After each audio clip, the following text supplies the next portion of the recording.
What you're about to see in this video is kind of a hodgepodge of a conversation about God, attention, and celebrity. Now, the point about God and attention was so profound by Mikhail Brockman's Twitter thread that I decided to end one video with it because I thought it was the proper conclusion. But I had more I wanted to say, so what I did was basically create the second video, which has this little front piece, and then the entirety of the second video, and then the after piece. So even though these are going to have different titles, different thumbnails, a good bit of the part in the middle is the same, and I think it's worth it. So just be warned, I'm posting both of these videos the same day. When you hear a lot of repetition, here's the repetition. Hi, this is Paul. I want to talk about Rob Bell. I want to talk about attention. I want to talk about persons. And I want to talk about deconstruction. So Rob Bell, recently I noted in the video I just put out a little while, this past Monday, very interesting article in the LA Magazine on featuring Rob Bell. An evangelical icon finds salvation in West Hollywood. Sometimes articles are perfectly titled, and this one is. Rob Bell is an interesting case because, as I charted out briefly in the last video, Rob Bell is one of these figures from the emergent movement that is a reaction to the seeker movement in evangelical Christianity. And the emergent movement fractured between the progressive evangelicals. Among the progressive evangelicals, Rob Bell would perhaps be a poster child, and Mark Driscoll, who was young, restless, and reformed until just becoming plain old megachurch junkie. Rob Bell, you would imagine, would continue to be a light to the progressive evangelicals, but he is comfortable doing his shtick on his podcast. I certainly can't point fingers because when I listen to him talk about his podcast, I think he's doing the same thing I'm doing. Maybe I'm comfortable, decadent like Rob Bell.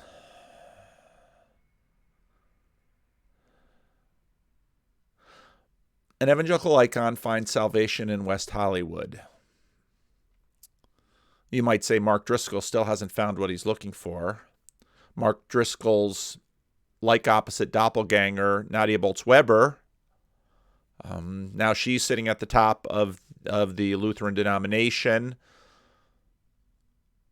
all tatted up, former stand-up comedian. Now the mainline Lutheran Church decides to put her forward as she is the face of the denomination. She is what we call evangelism. Nadia Bolz-Weber. Meanwhile, Rob Bell, well, his Oprah gig didn't pan out. A lot of his gigs didn't pan out. He's doing podcasts. He's no longer writing books that anybody talks about. On Amazon, you can find a documentary about Rob Bell called The Heretic, and the whole shtick of that heretic is about employing conservative evangelical rage against his squishy position on hell as articulated in Love Wins. So much of progressive evangelicalism is reactive and is basically analogous to Peugeot's parasitic storytelling. Once you're no longer hated, you no longer matter. And so to the degree that Rob Bell can continue to make a good enough living to afford the lifestyle that he has become accustomed to in West Hollywood, which is a nice place, not too far from Venice Beach, Marin. I mean, there's lots to like about down there. I go down there semi-regularly to, vacation, hang out, visit my son, doesn't live far from there. There it is. Rob Bell, evangelical icon, finds salvation in West Hollywood. He, in fact, is skeptical about hell, but perhaps he has found the heaven he's looking for, or not so much. So in that video, The Heretic, they had some clips of some of his preaching. Some of his preaching sounded absolutely ripped from a page of Tim Keller. And that's where you have the emergent before all the splits. Now, this morning, Job tweeted at me. Job before has tweeted, I think, Rolf Deegan at me before. He's someone who's into psychology, this kind of thing. Pretty amazing quote he drops here.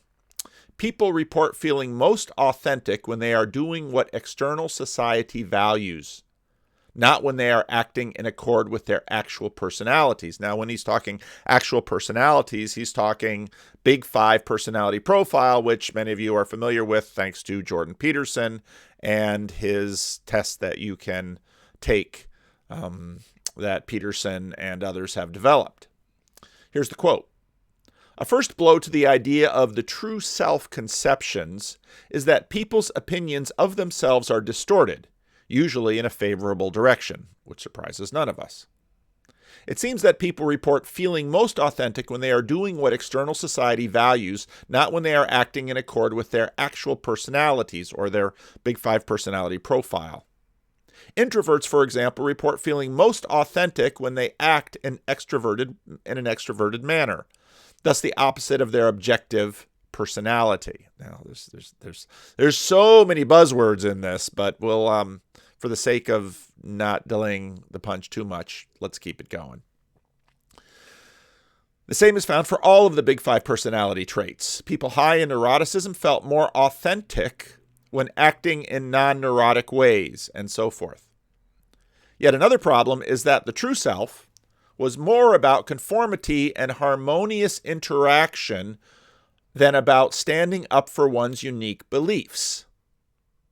That has deconstruction written all over it, because, of course, where are we finding the template for our authenticity but in these black mirror screens that has attracted our attention for a very long time now?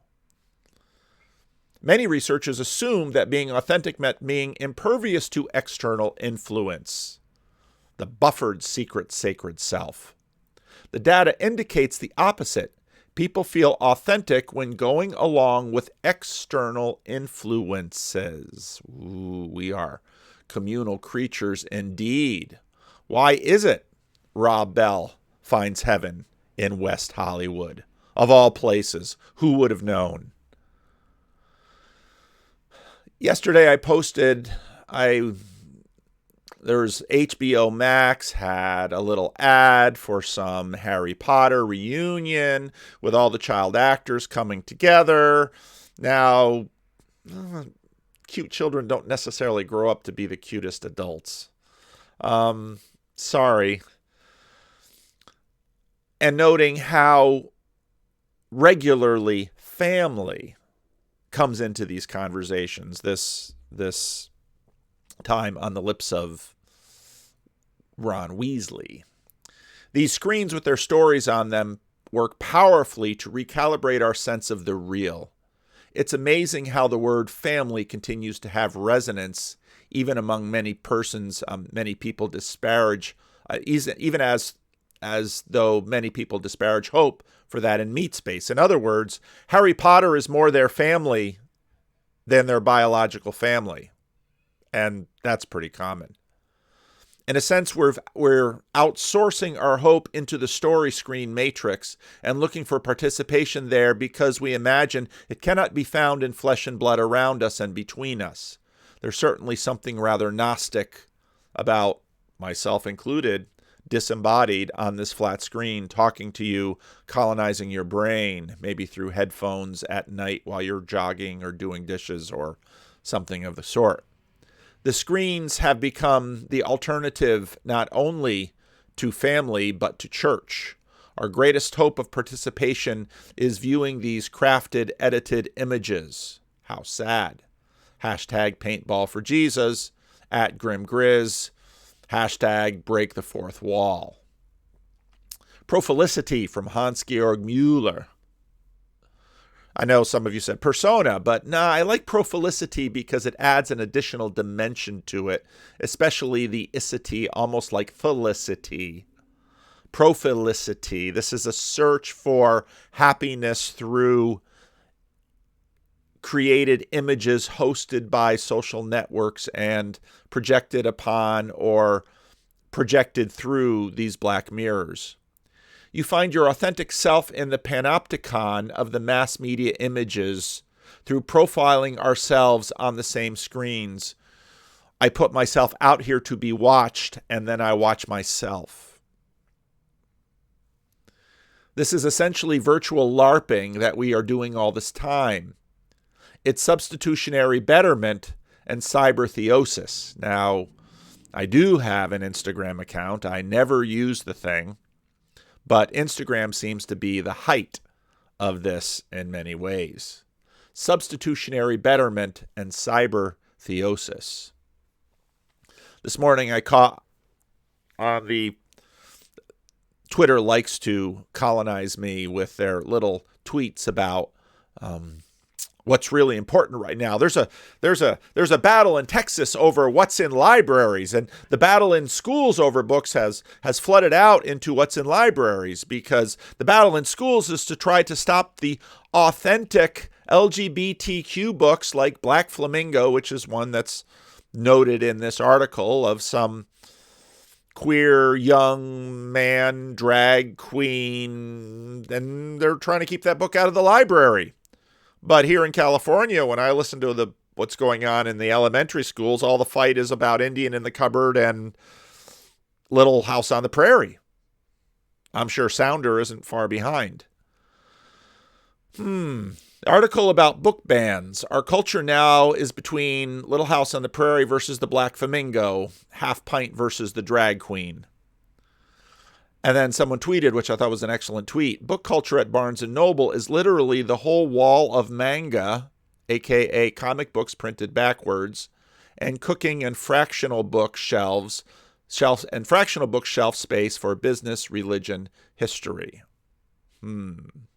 Just like, I think, we're looking at the center of the swell, which is usually what the pollsters are looking at instead of the cutting edge, and manga instead of religion. I'd say manga is religion. We implicitly know this with our children. It's their attention that we know we must control if we wish to shape them for the future. We want to place images before them that are heavenly. And so we fight over books, movies, games, which is all about attention. And then with a bunch of the tweets along this line that I was putting out into the world this morning, Mikhail Brockman, who started following me a few months ago and started tweeting at me a little while ago, hasn't been on the channel. Maybe I should have him on the channel. Sounds like a very interesting guy. Laid down this thread that he had tweeted back in February, which I'm going to read because I think we will find it of great interest. Whoops, come on. Work for me. Work for me. You can do it. Okay. His tweet was so good, I used the old thread reader, and here it is all in one place. And for those of you who are not on Twitter and you want to know some of what I tweet, at least what I collate from my tweets, you can find them on my Substack, because that's sort of how I'm using Substack as an archivist for my tweets, putting them into blog posts for people who don't have time to watch overly long, rambly videos. I would like to write something about how I found God to be very interesting and useful entity to relate to, but it's kind of weird. It started with a book recommended to me about a new metaphor for understanding Aquinas' modification of Aristotelian virtual ethics. Wow, this sounds wonky, but I assure you it's quite understandable. You have to explain it to a rubber ducky. You can ask, you can follow my tweet thread for that. The metaphor is based on the concept of joint attention from social recognition research, which is like the main thing that autistic children won't do with their parents. The meeting of minds that comes from playing together, looking together at something. Now, autistic children, I've had some experience with children with severe autism. We had one in our church years ago. People on the spectrum. Very interesting about this concept of joint attention. It's what people with autism struggle with and seems to be something utterly foundational to the formation of a human being. And we implicitly know this far better than we explicitly know this, it seems. It's news to me, but it's very interesting news. As a parent, I had never thought much about this phenomenon, but immediately when I read about it, I realized how important it is. And I started paying attention to this daily thing of seeing together with my toddler son. It's also present in friend relationships and when working together. But with two adults, it's something a bit less clear. Because you're both so individuated, it can be kind of rare to really meet in this attuned way. But when it happens, we feel love, don't we? We feel philia, which is brotherly love. But there's such a fascinating type of transmission that happens in the parent-child relationship when this joint attention is active. It's like I'm lending my mind, my gaze, my perspective to the child. The child doesn't know where to look. How could the child know where to look? The child is young. The child has not had experience. The child has not been formed. And so what we are teaching the child is where to look. Now, if you understand movie making, visual storytelling is all about directing our attention. I made a comment about Keegan not being in focus, and I must have misspoken, which I do all the time, said aperture, because I do understand something about depth of field. Right now, I'm using this fast lens on my Sony a6400, which makes everything behind me blurred. But this Sony camera is very good at following my face, and I move all over, and I can go in, I go out, focus stays there. This and many other tricks we use in visual storytelling to keep attention, because focus, think about Jordan Peterson talking about the fovea, talking about the whites of our eyes. I think that was in the Four Horsemen video. This is what we're watching. We've got these big whites in our eyes because we are very interested in where each other are looking, because in many respects, what we're looking at is what we're thinking about, whether we're consciously doing it or not. Which is, of course, all about the male gaze. I'm gazing at you right now. You, always you. So, yeah, the camera can follow me. And you're really annoyed if I would turn the autofocus off and it would, well, if I put my hand up here. See, the Sony is so good. Now finally on my hand. Back to my face. Back to my hand. Back to my face. So this is the kind of camera you want if you're doing this work. Attention. It's all about where we're looking. Because in many respects, where we're looking is a pretty good dead reckoning of what we're thinking about. It's also present in friend relationships and when working together, but with two adults, it's something a bit less clear because you're both so individuated. It can be kind of rare to really meet in this attuned way. C.S. Lewis finds, what was his name? Arthur Greaves. You like the North stuff, just like me. It has your attention. It has mine. We can be brothers. We can be friends. But there's such a fascinating type of transmission that happens in the parent-child relationship when this joint attention is active. It's like I'm lending my mind, my gaze, my perspective to the child. The child is not only immersed in the same world I am, the child starts seeing the world in the same way I see it, because the child is learning to see through my eyes, and I as a parent am disciplined about seeing the world through their eyes. Oh, be careful, little eyes, what you see. Oh, be careful, little eyes, what you see. For the Father up above is looking down in love or judgment. So be careful, little eyes, what you see. Oh, be careful, little ears, what you hear. Oh, be careful, little ears, what you hear. Yes, there's a lot in that little song. Like I can physically hold the child in my lap and hold his hand as he walks into an icy road, and there's this kind of subtle joining in our joint attention, which happens through subtler attunements. And so I can also imagine that it's like a child. It's like for a child to have the presence of a safe caretaker, not only in terms of hand holding, but also this subtler guiding presence in the whole arena of attention and perception. I think this is deeply tied to personhood. If you go back to my conversation with, I can't remember his name, but I do remember his face. He was deconstructing. He was an engineer. I told him we can have another conversation because he's wrestling with this. How can you have a relationship with a personal God if you can't see the God? But we see patterns. And when people see God, whether it's T.H. Lerman writing about them, when people see God, it's because they're seeing patterns. And that's how we sort of mind read each other. We follow the patterns. And we learn to see the world through their eyes. We talk that way all the time, don't we? This is exactly what we're doing. So I can also imagine what it's like for a child to have the presence of a safe caretaker. Oh, be careful, little eyes, what you see, for the Father up above. Not only in terms of hand-holding, but also as a subtler guiding presence in the whole arena of attention and perception. Of course, the point with Aquinas is that adult humans can have an analogous relation with the guiding parental presence they call God or Christ.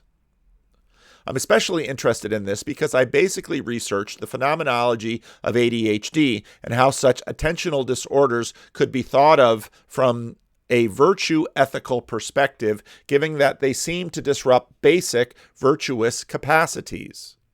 First, I looked into the general literature about virtue ethics and disability, and I shouldn't have been surprised to find that the dominant strains in that weave is exactly the Christian intervention of the surrounding Greco-Roman ethics of strength and excellence. Paging Tom Holland. It was fascinating in itself because I thought virtue ethics and disability was a rather obscure intersection of interests. But when I realized it's actually the center of the whole story of Christianity, oh boy. Aristotelian virtue ethical teaching starts from the assumption of a healthy, well-raised, property-owning, male-free citizen of the Athenian polis and provides him with a framework for understanding and further developing his practical skills and virtuous relationships. What's the relationship between Aristotelian ethics and English nobility? That's out there in my consciousness Congress. I can't pull up the source right now. Sick and disabled people, along with women and slaves, are more or less scoped out of relevance to this style of training and excellence. Jesus comes along and specifically preaches God's love for the sick and disabled, for women and slaves. Oh boy. The Christians proclaim a gospel where the most important kind of happiness, and indeed salvation, doesn't depend upon the virtues glorified by the Greco-Roman culture. It's universal in the sense that its fruits aren't contingent on bodily strength or virtuous excellence. Now, Aquinas is the pinnacle of the synthesis of Aristotelian philosophy and Christian theology, so it's really interesting to see how he brings these seemingly radical, different perspectives together. But it seems clear But it seems that clear, intuitive understanding of the Aquinas system is not easy to find. MacIntyre wrote After Virtue because he became a Thomist, and that book doesn't really explain Aquinas. Rather, it is vaguely skeptical towards him. Let's see if he has the... Oh, he doesn't. I should probably go to the Twitter thread. Okay, good. We're not to the quotes yet, so I didn't miss any. So in 2012, Andrew Pinsent... Boy, I should be able to turn this to the black theme. Hang on. Much better. Mostly the explanations, he's complaining about MacIntyre, mostly the explanations seem dry and weird. He changes the definition of virtue a bit and then adds a whole new set of different virtues. And it all seems pretty confusing and epicyclical, a bunch of religious metaphysical nonsense strapped onto pagan virtue ethics. So in 2012, Andrew Pinsent published a book called The Second Person Perspective in Aquinas' Ethics, Virtue and Gifts, which laments this lack of intuitive explanation and proposes joint attention as a fundamental image to illuminate and make sense of the whole scheme. Pinsent tells a story at the end of the book of how his initial idea came after seeing a parent and a daughter playing and having a sense that he could see almost in real time how the daughter was growing as a person. Attention, love, agape. This is how human beings make persons through love and attention. Attention. It's all there is. Attention, worship. Paging, Peugeot, and Peterson. He could almost in real time see how the daughter was growing as a person through this infusion of attention provided by the parent. About a decade ago, I watched my father play a game with one of my nieces, who was about 18 months old at the time. The game was very simple, involving hiding and discovering matchsticks under tumblers. The girl was obviously fascinated and delighted by the game, and her attention constantly shifted from the tumblers to my father's face and back again. What fascinated me, however, was to see the effect of the game on the girl. In the course of the game, I could almost see the girl changing, her intellect and character blossoming before my eyes. Think about the experiment between the toddler and the chimp of getting the little gift. The toddler duplicates all of the non-relevance realization practices that the adult does, whereas the chimp cuts through that more intelligently in a way and grabs the treat. Why does the child do all the tapping on the experiment? Because what the child really wants and what the child is learning is not so much how to get the goods, but the child is learning how to be like the parent. That's the real value for the child, not the little candy treat. He thought about how Aristotle didn't have much concrete to say about a situation like this, which is so different from the self-reliant habituation that grows the Aristotelian virtues like muscles grown in a gymnasium. Another quote. Nevertheless, I could find no trace of any understanding of this interaction in the works of Aristotle, who wrote comparatively little about children and sometimes classified them as animals, to be guided by the reins of pleasure and pain. Oh, haven't we heard that?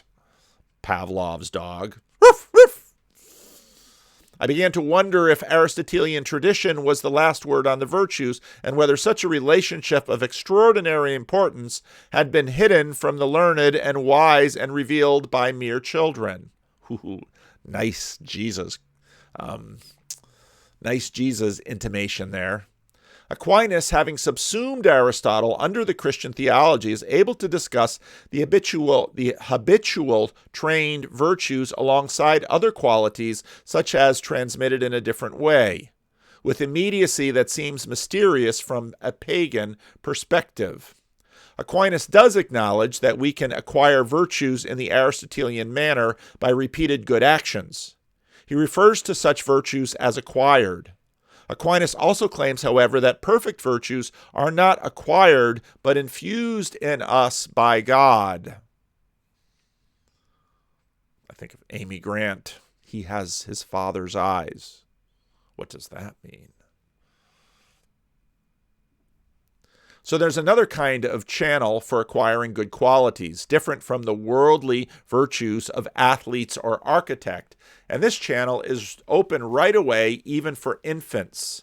Aquinas claims that even infants and the intellectually disabled can have infused virtues, since such persons have not had the opportunity to acquire Aristotelian virtues. These virtues are clearly not prerequisites to possessing the infused virtues. I get questions about, why do you wear so many layers of clothing in your office? Does it get cold in Sacramento? Yes, it's about 37 degrees out. I keep the church temperature low because why burn all this heat to heat an empty building? I'm sorry, I'm ADHD. I think. I didn't get diagnosed as a kid. I don't know if they had it. So the gifts in Aquinas' system are qualities that emerge from being in a state of joint attention to God, with God, not just to God, with God. And in many ways, I think this is part of what makes narrative, scripture, and poetry so powerful, because before we had visual media like film, visual storytelling, we had storytelling in narrative. And narrative is all about attention, because narrative is this compression engine that compresses the world down to salient components, and in a sense, certainly it is showing us things, but by showing us things, it is drawing our attention to specific things. And if you look at specifically how Hebrew narrative works, they're masters of helping us see what they see. That's their brilliance. The gifts in Aquinas' systems are qualities that emerge from being in a state of joint attention with God, where I can address God in the second person as you, even in the informal, thee and thou, which is the familiar, not the formal, because he is felt as present within my field of experience, not as an object, but as a cooperative subject. Why does personhood always trump impersonality? Because we need it, because that guides us, because it's the only way we can live. One of my favorite illustrations of it comes from the movie Avatar, where, well, it's like the Force. It's this impersonal well of potentiality that I, with my personhood, with my power to direct my gaze, with my power to direct attention, my power to direct the attention of the deity towards, isn't that what prayer is? Oh God, have mercy on me. Draw your attention to me. Oh God, where are you? Why aren't you looking at me? Jonah goes to the bottom of the sea and calls out, don't forget your servant. It's attention. Noah is out in the midst of the renewed tohu wavohu sea, and God remembered Noah right at the middle of the story. It's the turning point in the story. It's divine attention. Impersonality doesn't have attention. It's basically the definition of a person. A person, you can have a person's attention. The rock, the stone, the sea has no attention. We might say, oh, I think I am personifying the sea so it has attention. Does the sea have attention? But God has attention. Persons. The gifts enable a person to be moved by God in a manner that can be understood metaphorically and in terms of a person appropriating the psychological orientation of a second person in joint attention. Expressed from the standpoint of a first person before God, I take your stance towards something in a desired union of my soul with you, since by means of the gifts one's cognition and appetites are moved in a second personal way. First personal, second personal, third personal. He got there first. A gift could be characterized as a second personal disposition, classifying a virtue, by contrast, as first personal disposition. For me, this was all revelatory. As why Christians would insist God is a person with whom one can have a personal relationship, and why the previous strange-seeming practice of praying to a father or to a Lord who doesn't appear in the world. It provided an exceedingly clear psychological explanation for the power of such a relationship, regardless of the ontological status of God himself, and regardless of the historical status of Jesus performing miracles and being resurrected. So in my secular frame, it quite suddenly made a lot of sober sense to just start trying to see what happens if I invite God into joint attention with my own perception. Act as if God has attention to give to me, and act as if I can pay attention to what God cares about. That didn't mean I have to try to reach God to see him or hear his voice. I only had a kind to shift my mindset into one where I assume I might be alone with my own gaze at the world. So I hypothesize that I am a child. Henry, I can't talk to you right now. I'm making a video. And it's going to be a little longer than you like, I know. So I hypothesize, get the word right, Vanderclay, that I am a child, my attention wavering and unwise, but that just outside my field of vision there is a heavenly Father whose wisdom and stability I can only vaguely surmise, and I let this being see with me. I try to see together with him. Joint attention. Now it is possible for me to make any use of a heavenly wisdom that I don't actually possess? Well, that seems almost like an experimental question. And my feeling is that God, taken as a hypothetical source of wise attunement, in fact, is somehow present with me. I can feel this while making no supernatural claim. He's in Jordan Peterson land right here. Because it's just compatible with an explanation like, this God is just a projected of intuitive perfection of a wise inclination that my mind is just by virtue of innate evolved intelligence. Even so, it feels like a discovery that such a projection can be efficacious and inspiring when I put it to work as a parental figure in joint attention with me, pointing myself to the posture of playing a child guided by the wisdom of innate parental conscience.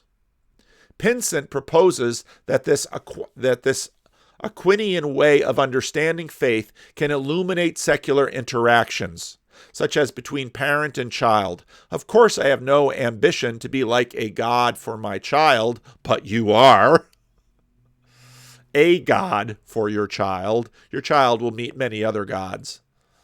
But I have to play the role of father in our joint attentional relationship. Just as everyday joint attention in which two persons share an awareness of the sharing of focus helps provide an understanding of how Aquinas thinks that the virtues develop in relation to God, his work may also highlight the effect of everyday joint attention on the development of virtues in relation to others. In particular, he may help to highlight the way in which commonplace instances of joint attention, such as that between a parent and a child, help to shape the formation of virtues in ways that are often overlooked. This is a very long thread.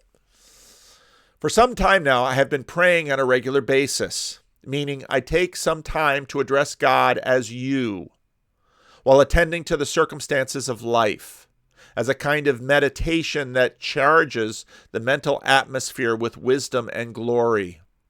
It feels like a remarkably potent, fascinating, beautiful, and intuitive psychotechnology, calling John Vervaeke, entirely aside from what I might believe about the ancient hallucinations of the Israelite prophets and whatnot. That's all for tonight. Oh, you gave us a lot. He even added POTUS. We'll see if Joe Biden picks up the call. But there it is. You didn't at me. Oh, there you go. You got me in there. And this long thread, I probably missed it because it was so long, and you didn't have my attention. Well, you have it now. On this long thread of a secular atheist discovering prayer after reading an academic book about joint attention as a unifying metaphor for Aquinas' modification of Aristotelian virtue ethics. Yeah, you have my attention now. You win, I don't know, thread of the month, thread of the year. Wow, what a thread. That thread is so good it deserves the termination of this video. I had more slides, and maybe I'll just turn the slides into another video because I don't want to distract from the profundity, from how profound this really is. So I'll leave it there. Hey, I make a lot of videos. This one, for me, is really top shelf. There are some breakthroughs, if I can use charismatic language in this videos, and I think Mikhail Brockman nails it. So let me know what you think. Okay, for those of you who are here for the long version, this is a two-parter, and the reason that I split it is because I'm dividing the attention, and I thought that Brockman's point was worthy of a conclusion of a video. But this is how I originally posted it, because we started with Rob Bell. And part of the way that our attention is focused and our attention is demanded and our ire is raised is not quite so obvious and has everything to do with persons. Part of the Rob Bell Amazon documentary about the heretic is all about the anger of people who want to continue to promote hell as they are portrayed, as if hell is something worthy to be promoted. Now, there's a lot of things to say about this, part of which is hell is a very selective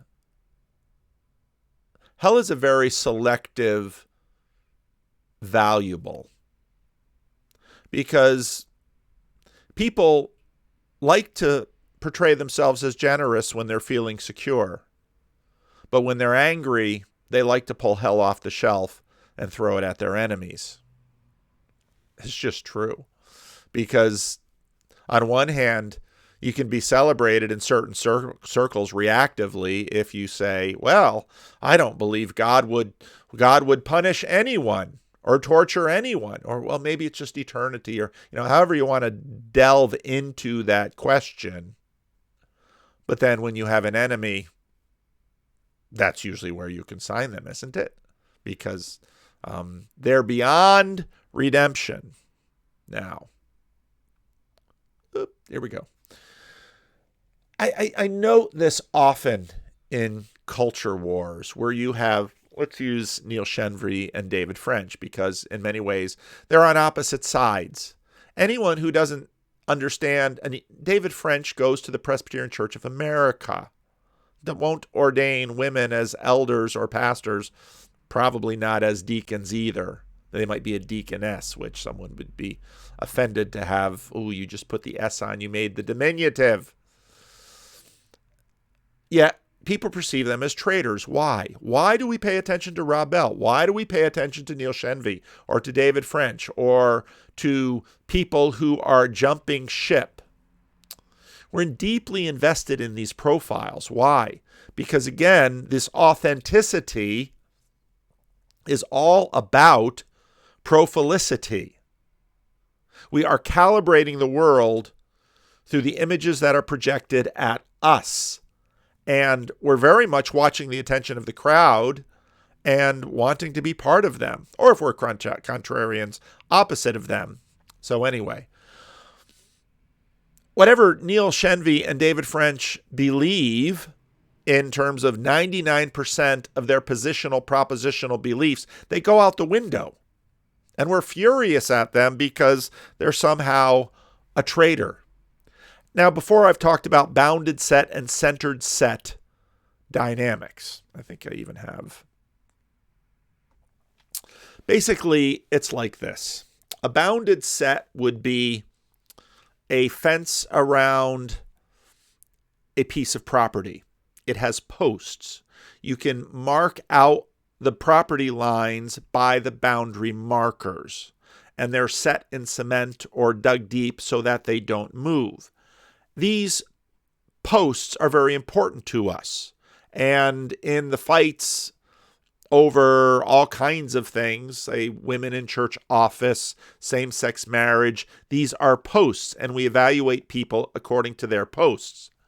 Even though, let's say, David French would be against same-sex marriage, at least in the church. In public, I don't know. But that post is ignored because of centered set evaluations. Centered set evaluations are far more dynamic. People are looking at the person against the profile and asking, are they moving in a direction? Because we're very attuned to directionality, hence all the slippery slope analogies.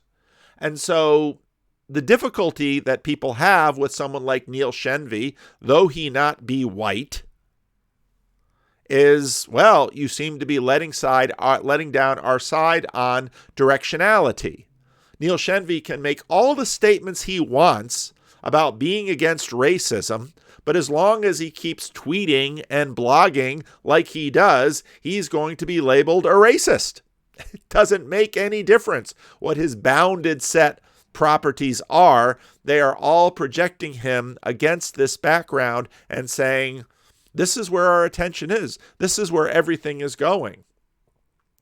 It's the anticipation centered set direction that we care about. We look at where his eyes are and how he postures himself to what he's looking at, and that's how we evaluate him.